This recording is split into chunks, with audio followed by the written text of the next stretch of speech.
When at a social gathering, it's often the people who have the most interesting stories to share about their past experiences that people gravitate towards. Today, I want to talk about, I think, three key areas that you can live a life that's interesting, where when you have stories to share, people will gravitate towards you and be truly inquisitive by what you have to say. The first way you can live a life that is authentic and also very interesting, not only to others, but more importantly to yourself, is to take risks. Oftentimes, when you take risks, there's an element of being scared. However, the rewards are great. And because of this, there's a lot that goes on behind the scenes to get to this high reward, where you are caught up in maybe some adventure, but also something where your life could be at risk or other things. And this makes your stories or your life very, very interesting.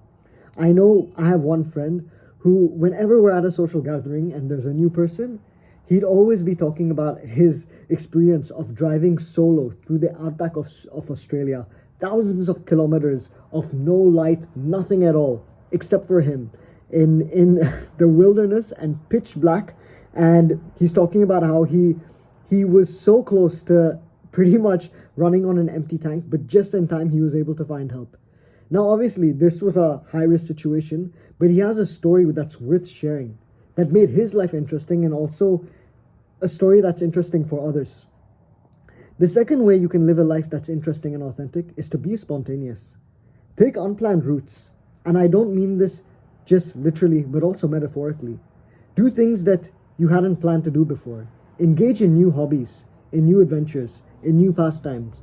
Uncover maybe new things that you hadn't thought or considered before, because this will also contribute to you becoming a more well-rounded person.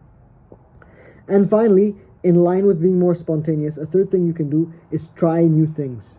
You can go on adventures that you hadn't thought you'd do before. Maybe go skydiving. Maybe go on the world's longest zip line.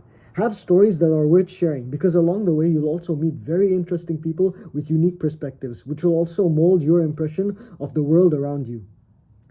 I think it's really important to try new things because it ensures that you're no longer in that bubble, that comfortable zone. Oftentimes when we're stuck in that comfortable zone, we get comfortable with the environment around us, and this also inhibits our growth mindset.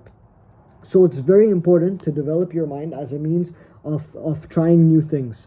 So these are three ways that I think you can live a life that's very interesting. And when you live a life that's very interesting, people will also gravitate towards you. They'll be inquisitive by your stories and also inspired. And the whole goal of living a life that's interesting means that it's one that's authentic to you and also inspires others to lead lives that are also authentic to themselves. So I hope this has encouraged you to, 1, take risks, 2, be spontaneous, and 3, try new things. And also, as always, no matter how hard your journey may be, keep pushing forward, and I'll see you next time. Peace.